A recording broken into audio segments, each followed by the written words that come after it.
الرحمن الرحيم الحمد لله رب العالمين والعاقبة للمتقين الصلاة والسلام على رسوله سيدنا محمد وآله الطيبين الطاهرين المعصومين خصوصا على سيدنا الغوث الأعظم وعلى ولده سيدنا مرشدنا المكرم. أما بعد فقد قال الله تبارك وتعالى في القرآن المجيد والفرقان الحميد إن أريد إلا الإصلاح ما استطعت وما توفيقي إلا بالله عليه توكلت وإليه أنيب. وقد قال رسول الله صلى الله عليه وسلم الحسين مني وأنا من الحسين. وقد قال ابنه الإمام الحسين لم أخرج عشرا ولا باطلا ولا مفسدا ولا ظالما وإنما خرجت لطلب الإصلاح في أمة جدي. صدق الله العلي العظيم وصدق رسوله النبي الكريم ونحن على ذلك من الشاهدين والشاكرين. ربنا تقبل منا إنك أنت السميع العليم وتب علينا إنك أنت التواب الرحيم. برادران طریقت وحاضرین مجلس السلام علیکم ورحمۃ اللہ وبرکاتہ. আজকে 6 মুহররমের দিনগত রাত অর্থাৎ 7 মুহররমের রাত পড়েছে। আজকে এলেবেল পাকের উপরে পানি বন্ধ করা হয়েছিল 61 হিজরি কারবালায় 61 হিজরি মুহররমে কারবালার মরুভূমিতে। আজ থেকে ইমাম হুসাইন আলাইহিস সালাতু ওয়াস সালামের খায়মা মুবারাকের ভিতরে পানি ছিল না। ছোট ছোট শিশু, বাচ্চারা, মহিলারা সবাই পানি বিনা ছিলেন। আল্লাহ তাআলার শব্দ চারিদিকে শোনা যাচ্ছিল। তপ্ত মরুভূমিতে, কঠিন রোদে, কঠিন গরমে, কিন্তু সবারই মুখে শুধু আল্লাহ পাকের শুকর ছিল। সবাই শুকর করে থাকলেন। এলেবেল পাকের মধ্যে যিনারা ছিলেন ওখানে উপস্থিত। 2-4টি কথা আপনাদের সামনে রাখবো ইনশাআল্লাহ, তারপরে মাসায়েবের দিকে আমি যাব। এই যে মজলিস আমরা করি, মাতম আমরা করি, এগুলো সব কিছু ইমাম হুসাইন আলাইহিস সালাতু ওয়াস সালামের ইয়াদে এবং ওনার মহান আত্মত্যাগের কে স্মরণ করে আমরা করি। যে ইমাম হুসাইন আলাইহিস সালাতু ওয়াস সালামের উপরে যে নির্যাতন হয়েছে কারবালার মরুভূমিতে এবং পুরা খানদানের উপরে যে সব অত্যাচার হয়েছে, ওই সবকে স্মরণ করে আমরা এই মজলিস ইনেকাদ করি। এবং মুহররম কোনো খুশির জিনিস নয়, খুশির চাঁদ নয়, এটা আমাদের কাছে শোকের জিনিস। কেন? ইমাম হুসাইন আলাইহিস সালাতু ওয়াস সালামের শাহাদাত এবং পুরো খানদান পাকের শাহাদাত। ইমাম হুসাইন আলাইহিস সালাতু ওয়াস সালাম একা কিন্তু শহীদ হন নাই, পুরো খানদান পাকের সঙ্গে উনি শহীদ হয়েছে। 2-4টি কথা আপনাদের সামনে রাখবো। আজকে আমি একটা টপিক বেছে নিয়েছি আপনাদের সামনে বলার জন্য। এই প্রশ্ন হয়তো আপনাদের মনেও আসে, অনেকেই যারা এখানে উপস্থিত আছেন ওনাদের মনেও আসে, হয়তো নাও আসতে পারে।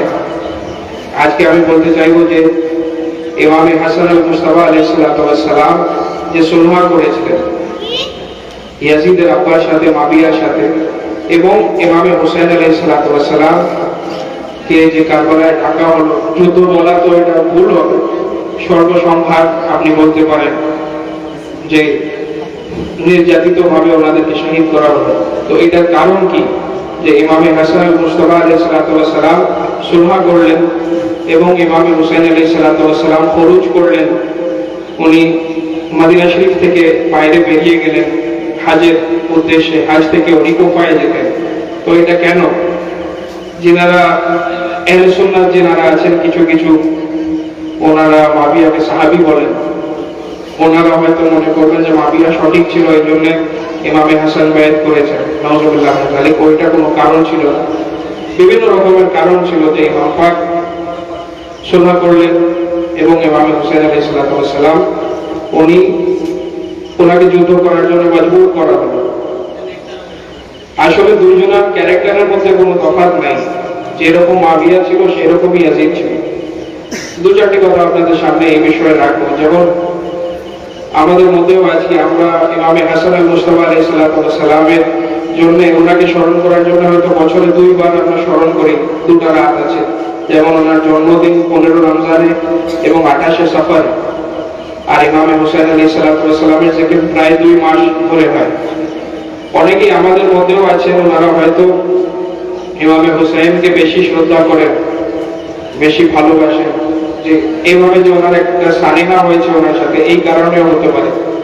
আর ইমামে হাসান আল মুস্তাফা আলাইহিস সালাম যেহেতু উনি যুদ্ধ করেননি, এর কারণেও হতে পারে। তো হাদিস শরীফে আছে রাসূল পাক সাল্লাল্লাহু আলাইহি ওয়াসাল্লাম বলেছেন যে আমার 2 শাহজাদা হাসান ও হুসাইন দুজনেই সাইয়্যিদ আছে এবং দুজনাকে তাজিম করা আমাদের জন্য ওয়াজিব। উনি বলেছেন দুজনেই সাইয়্যিদ, এরা দাঁড়িয়ে থাকলেও আমার শাহজাদা, বসে থাকলেও আমার শাহজাদা। তার মানে উনি কি বোঝাতে চাইছেন যে ইমামে হাসান আলাইহিস সালাম যেহেতু বসেছিলেন, তার মানে উনি খুরুজ করেন নাই, সেইভাবে প্রতিবাদ করেন নাই, উনি সুলহ করে নিলেন। তো সেও আমার শাহজাদা আছে। আর যেরকম হুসাইন আলাইহিস সালাম উনি খুরুজ করে গেলেন, উনি দাঁড়ালেন ইয়াজিদের বিরুদ্ধে, উনিও আমার শাহজাদা। দুজনের মাকাম ও মারতাবা এক আছে।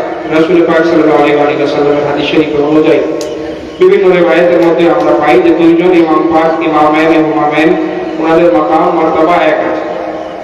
তো এমন কি কারণ যে একজন সুলহ করলেন আর একজনকে মজবুর করা হলো তলোয়ার তোলার জন্য? আমরা দেখি যে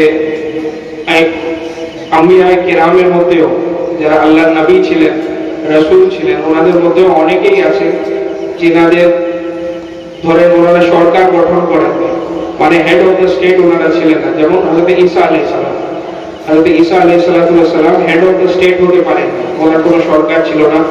উনি সাধারণভাবে কিছু ওনার মুরিদ ভক্তদেরকে নিয়ে উনি থাকতেন এবং 33 বছর বয়সে ওনাকে আল্লাহ পাক তুলে নিলেন। আমরা জানি ঈসা আলাইহিস সালামকে আল্লাহ পাক তুলে নিলেন। আর আমাদের যারা খ্রিস্টান ভাইরা আছেন ওনারা বলে থাকেন যে ঈসা আলাইহিস সালামকে শহীদ করা হলো 33 বছর বয়সে। যাই হোক, উনি কিন্তু সুলহ করলেন, উনি সেইভাবে প্রতিবাদ কিছু করেন নাই, উনি সরকার গঠন করতে পারেন। তো যাই হোক, এই যে দুইজন ইমাম পাক আছেন, এনাদের মাকাম ও মারতাবা এক আছে। কিন্তু কি এমন কারণ ছিল যে ইমামে হাসান সুলহ করলেন অথচ ইমামে হুসাইন ওনাকে তলোয়ার তুলতে হলো? আইমায়ে মাসুমিন হন, আইমায়ে মুতাহিরিনরা ওনারা মাসুম হন এবং আমাদের আকীদা, আমাদের বিশ্বাস এইটা আছে যে ভবিষ্যতে কি ঘটবে ওনারা এটা জানেন। রাসূল পাক সাল্লাল্লাহু আলাইহি ওয়াসাল্লাম ভবিষ্যতে কি ঘটবে সেটা হুজুর বলে দিতেন আগে থেকে।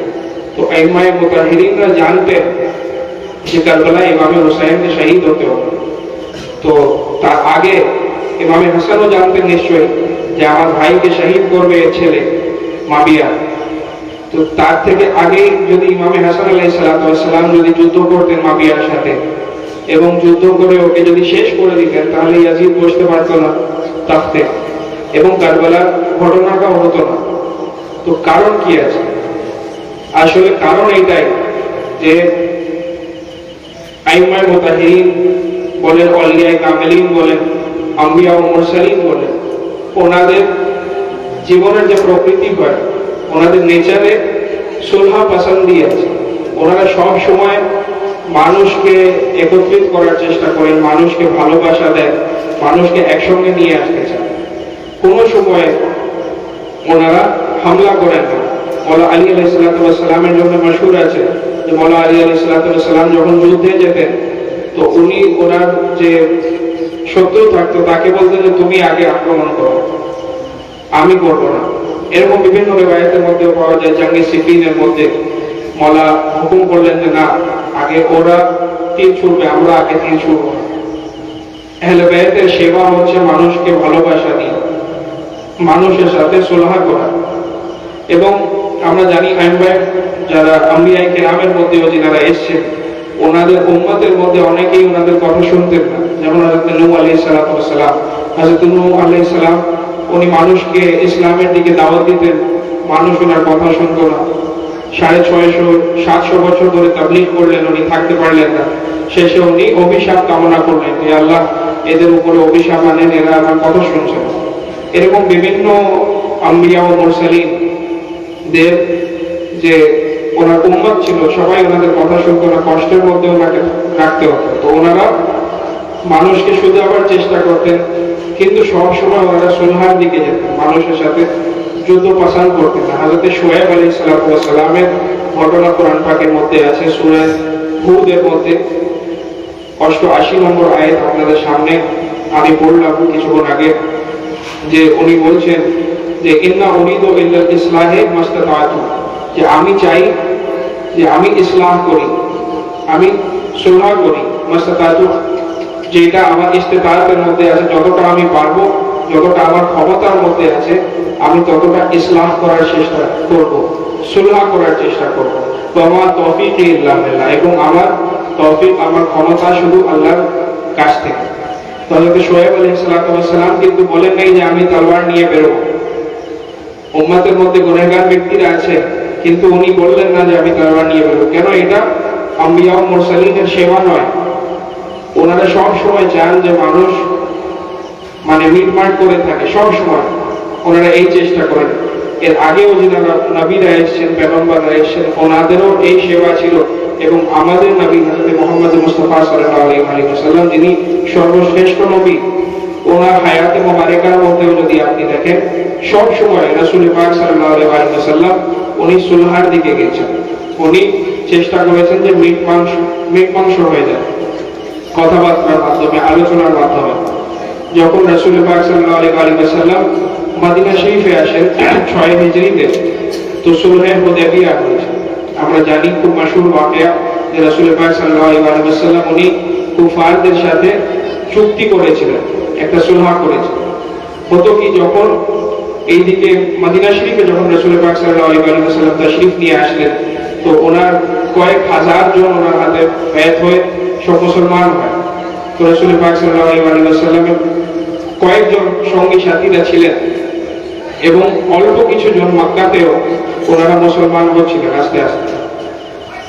দিয়ে আস্তে আস্তে যখন মুসলমান হতে লাগলেন মক্কা শরীফের মধ্যেও, তখন ওনাদের উপরে অত্যাচার হতো। কুফারে মক্কা, মক্কার মধ্যে কাফেররা বেশি ছিল আর মদিনা শরীফে মুসলমান বেশি ছিল।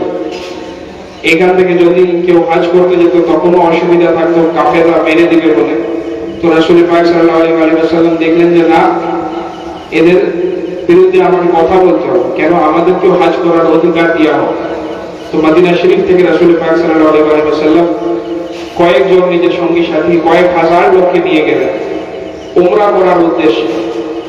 এবং সেখানে যখন পৌঁছালেন, তো কাফেররা অবশ্যই, মক্কা শরীফে সবাই কাফের ছিল, তো ওরা ঢুকতে দিবে না। কিন্তু রাসূল পাক সাল্লাল্লাহু আলাইহি ওয়াসাল্লামের কাছে বেশি লোক ছিল, মুসলিমরা, ওনারা সংখ্যায় বেশি ছিলেন মুসলিমরা। তো স্বাভাবিক যদি হয় যে একজন, ধরেন একটা রাজা আছে, সে অন্য একটা দলের উপরে আক্রমণ করবে। এরা মাত্র ধরেন এখানে যদি আমরা 100-150 জন আছি, অন্য একটা দল যদি ওরা কয়েক হাজার লোক যদি চলে আসে, তো এই 100-150 জনের কোনো মোকাবেলাই নেই। তো সাধারণ লজিক কি বলে যে রাসূল পাক সাল্লাল্লাহু আলাইহি ওয়াসাল্লাম মক্কায় যেতেন এবং সেখানে গিয়ে উনি হুকুম করতেন যে সবাইকে মেরে দাও, আমরা কাবা ফাতাহ করে নিয়েছি, মক্কা আমাদের হয়ে গেল।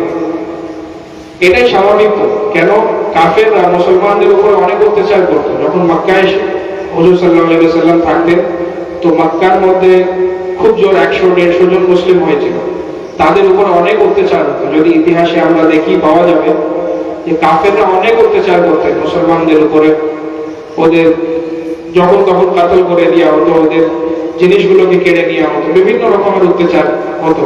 তার কারণে রাসূল পাক সাল্লাল্লাহু আলাইহি ওয়াসাল্লাম মদিনা শরীফ হিজরত করে এসেছিলেন, যেহেতু সেখানে মুসলিমদের উপর অত্যাচার হতো। তো এইটা তো সব থেকে ওয়াইটাল সময়, যখন হুজুর প্রতিশোধ নিতে পারেন। সাহাবীরাও বলবেন, ইয়া রাসূলুল্লাহ, আমরা প্রতিশোধ নিই। কিন্তু রাসূল পাক সাল্লাল্লাহু আলাইহি ওয়াসাল্লাম কি করছেন সেখানে? হুজুর করলেন কি? সুলহ করলেন। উনি সুলহে হুদাইবিয়া করলেন। সুলহে হুদাইবিয়ার মধ্যে হুজুর সাল্লাল্লাহু আলাইহি ওয়াসাল্লাম বললেন যে তোমরা যেখানে আছো, যেমন আছো ঠিক আছো, কিন্তু আমরাও মুসলমান আছি, আমাদেরকে মুসলিম হিসাবে তোমাদেরকে মানতে হবে যে আমরা আমার ধর্ম পালন করব, তোমরা তোমার ধর্ম পালন করবে। লাকুম দীনুকুম ওয়ালিয়া দীন, তোমার কাছে তোমার দিন, আমার কাছে আমার দিন। কোরআন পাকের মধ্যেও পাওয়া যায় যে লা ইকরাহা ফিদ্দীন, ধর্মের মধ্যে কোনো জোর জবরদস্তি নেই, যে যেটা চায় সেটা পালন করতে পারে। ফামান শাআ ফায়ুমিন ফামান শাআ ফায়াকফুর, যে ইচ্ছা করলো সে ঈমান আনলো, সে মুমিন হয়ে গেল, যে ইচ্ছা করলো সে কুফর করলো। তো হুজুর সাল্লাল্লাহু আলাইহি ওয়াসাল্লাম বললেন যে তোমরা যে ধর্ম পালন করছো করো, আমাদের সাথে কোনো অসুবিধা নেই, কিন্তু 3-4টে পয়েন্ট রাসূল পাক ওতে মেনশন করলেন।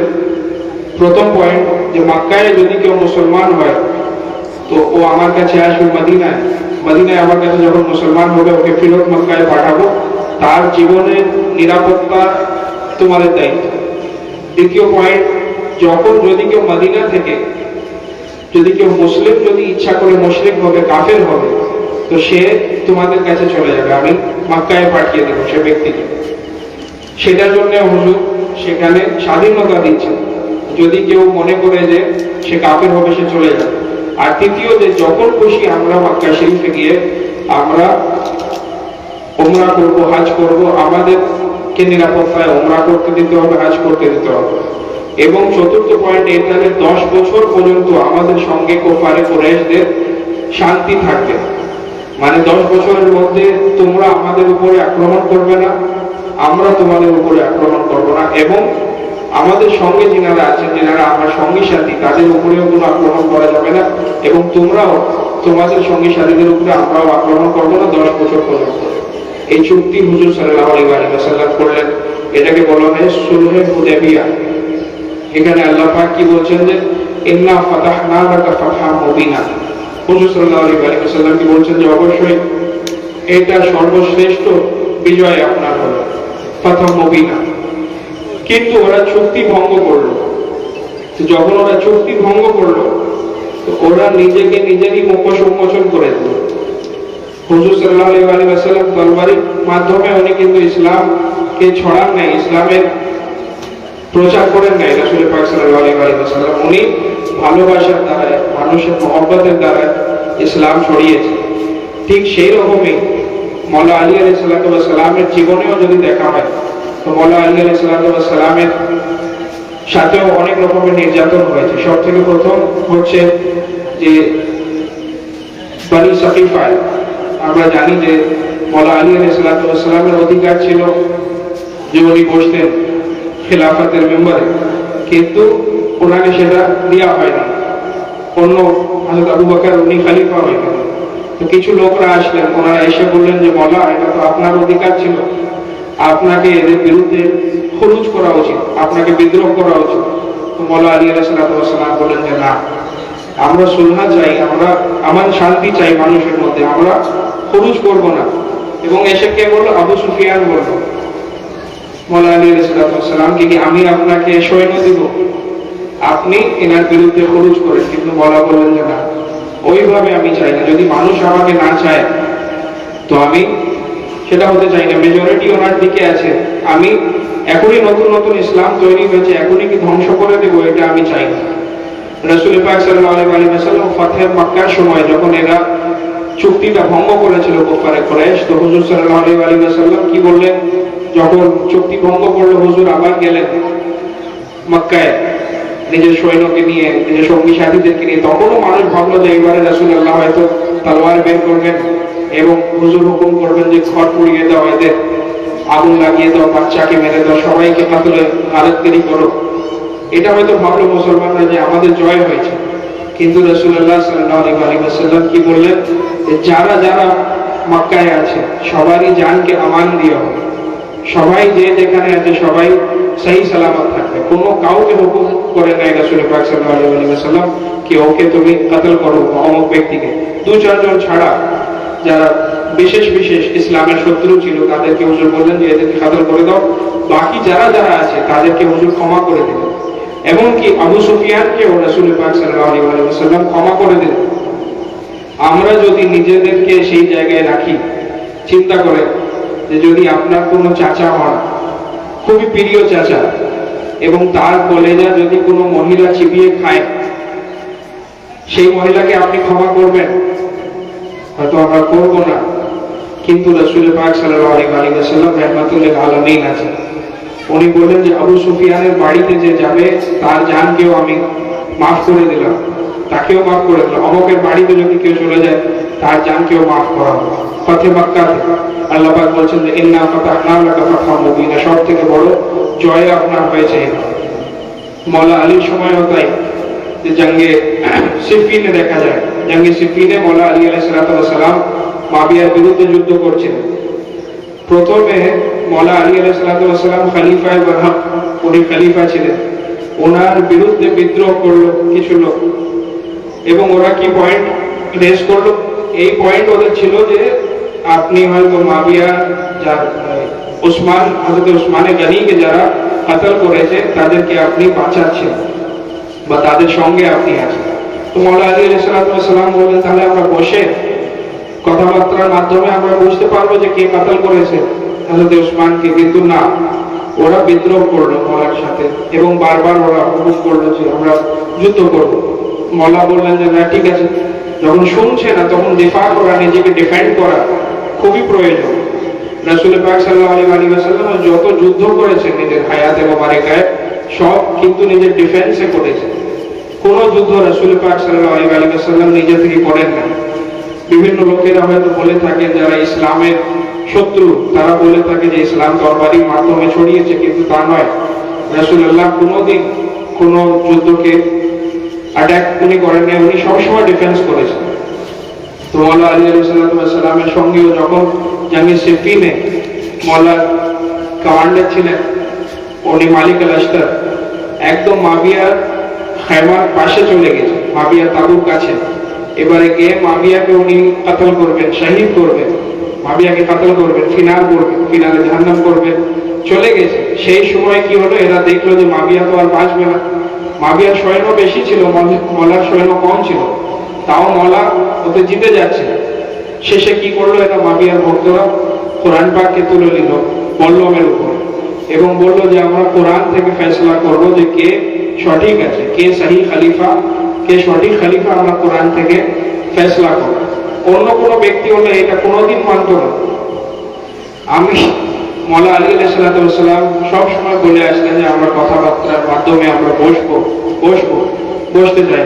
শেষে যখন যুদ্ধে হারতে লাগলো তখন বলছে যে কোরআন ফয়সালা করো, কিন্তু মওলা সেখানেও মেনে নিলেন। কেন?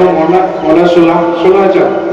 এবং ফয়সালা কিভাবে? আবু মুসা আল আশআরী মওলার দিক থেকে ছিল এবং আমর ইবনে আস মাবিয়ার পক্ষ থেকে ছিল। ওরা এসে ওরা ভোট দিবে এবং যে ব্যক্তিকে বেশি ভোট পাওয়া যাবে সেই ব্যক্তি খলিফা হবে।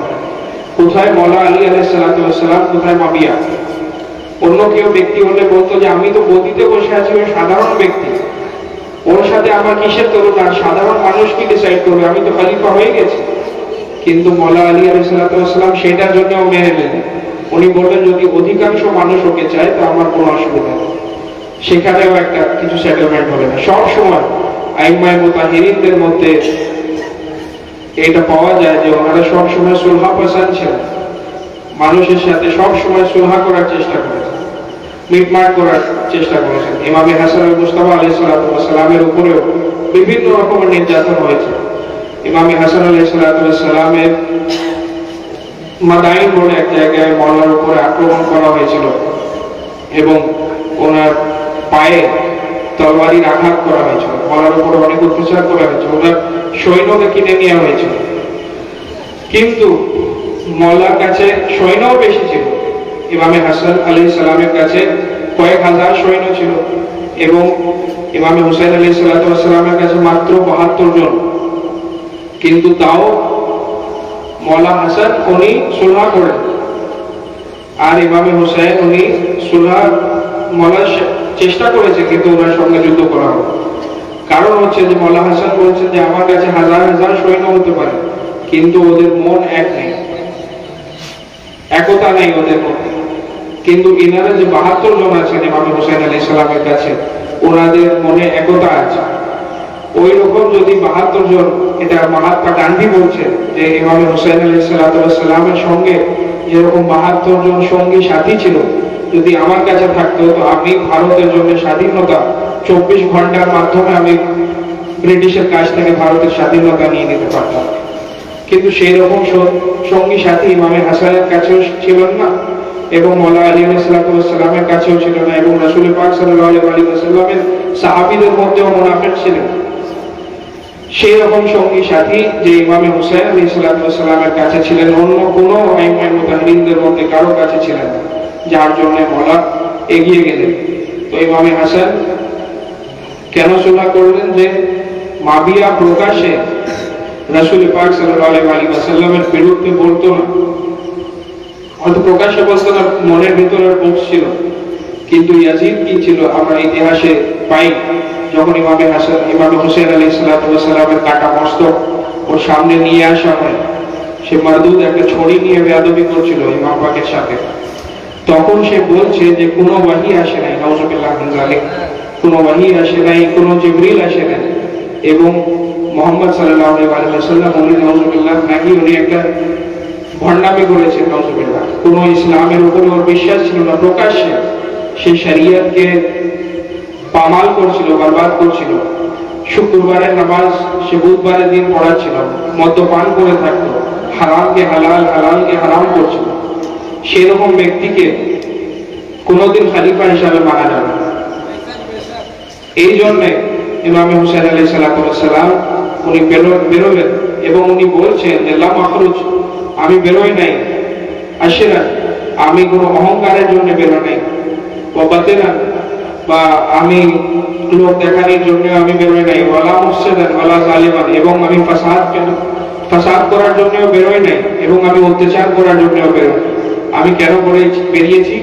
যে ইন্নামা খারাজতু লিতালাবিল ইসলাহি ফি উম্মতি জাতি, আমি বেরিয়েছি যে আমার নানা জানের উম্মতের মধ্যে ইসলাহকে করার জন্য, একতা বজায় রাখার জন্য আমি বেরিয়েছি। ইয়াজিদের মতন হয়ে ওকে সংশোধন হতে হবে, না হয় ওকে খেলাফত ছেড়ে দিতে হবে। কেন সেই রকম ব্যক্তি যে ও যদি মানুষের খলিফা হয়ে যায়, প্রতিনিধি হয়ে যায়, তাহলে তো সাধারণ মানুষও এসব করবে। সেরকম ব্যক্তিকে বলা ইমামে হুসাইন আলাইহিস সালাম উনি মানতে পারেননি। শেষ পর্যন্ত উনি যখন গেলেন আপনার মক্কা শরীফে হজ করতে, সেখানে ইয়াজিদ লোক পাঠিয়ে দিল, সেখানেও ইমাম পাকের বিরুদ্ধে লোক পাঠিয়ে দিল যে ওনাকে ওখানে কতল করা হোক। সেখান থেকে মওলা বেরিয়ে আসলেন কুফার দিকে, কুফায় যাওয়ার সময় আবার সেখানে ওনাকে রোকা হলো। সেখানেও ইমাম পাক বলছেন যে আমি হয় আমাকে ফেরত মদিনা যেতে দাও যেখান থেকে আমি এসেছি, না হয় আমার কুফা যেতে দাও, বা আমাকে ইয়াজিদের কাছে নিয়ে যাও, আমি তার সাথে বসি, কথাবার্তার মাধ্যমে আমি এটা মিটমাট করি। ইমামে হাসান আলাইহিস সালামের সঙ্গে যে চুক্তি হয়েছিল অতি পরিষ্কার ভাবে ছিল যে মাবিয়া ততদিন পর্যন্ত মানুষের খলিফা যতদিন সে মারা যাচ্ছে না, যখন মারা যাবে তো ইমামে হাসান আল মুস্তাফা আলাইহিস সালাম খলিফা হবে, না হলে ইমামে হুসাইন হবে, দুজনের মধ্যে একজনের কাছে খেলাফত ফেরত আসবে। তো এই সব ছিল, কিন্তু ওরা মানতে চাইছিল। শেষে ইমাম পাক বললেন যে হয় ওকে শুধরাতে হবে ইয়াজিদকে, কেন সেই রকম ব্যক্তি আমি বায়াত করতে পারি না। কিন্তু শেষেও বললো যে না, হবে না, আপনাকে না ফিরত যেতে দেওয়া হবে, না আপনাকে কুফা যেতে দেওয়া হবে, না আপনাকে হজ করতে দেওয়া হবে, হয় আপনি বায়াত করেন, না হলে আপনাকে আমরা মেরে দেব, শেষ করে দেব।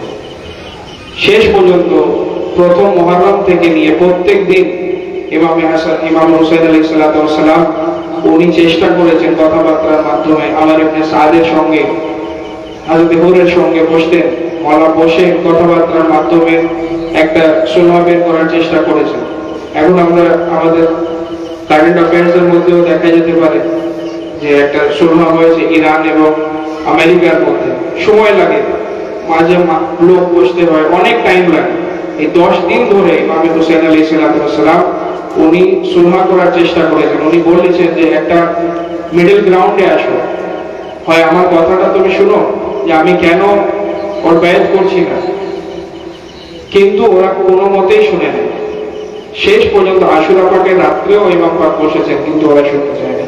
আশুরা পাকের সকালেও ইমাম হুসাইন আলাইহিস সালাম বলেছেন যে একটা মিডল গ্রাউন্ডে আসো, আমরা বসে একটা কথাবার্তার মাধ্যমে আমরা একটা আলোচনা করি। উনি বললেন আমার ইবনে সাদকে যে আমার সঙ্গে মহিলারা আছে, বাচ্চারা আছে, ওনারা আল্লাহ করছেন 3 দিন থেকে ক্ষুধার্ত তৃষ্ণার্ত অবস্থা, তোমার কি মন নেই, তোমার কি হৃদয় নেই, তুমি দেখতে পারো না কিন্তু ও বলছে যে না, যে হয় আপনাকে ও ব্যয় করতে হবে, না হলে আপনার গর্দন আমাদেরকে রাখবে।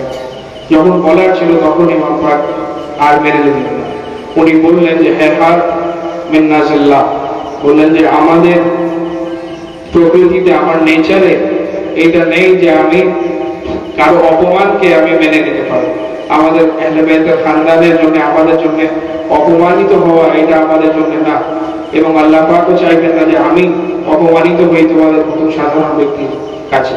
যদি তোমরা চাও যুদ্ধ করতে, তাহলে আমরা যুদ্ধ করার জন্য রাজি। বলার শেষ পর্যন্ত ইমাম হুসাইন আলাইহিস সালামও চেষ্টা করলেন যে কোন রকম একটা মিটমাটের মধ্যে আসে। তাহলে জানা গেল যে আহলে বাইতের মধ্যে, আইমায়ে মুতাহিরিনের মধ্যে, রাসূল পাকের মধ্যে যত আম্বিয়া ও মুরসালিন এসেছেন, ওনাদের নেচারে আছে সবসময় মানুষের সাথে একটা মিটমাট করা। কোন সময় ওনারা যুদ্ধ করতে চান না, আক্রমণ করতে চান না, কিন্তু বাধ্য হলেন ইমাম হুসাইন আলাইহিস সালাম। শেষে উনি খানদানের মহিলাদেরকে বললেন যে আজকেই সেই দিন আছে, যে দিনের জন্য আমাকে নানা যান, উনি ছোট থেকে আমাকে মানুষ করে এসেছেন।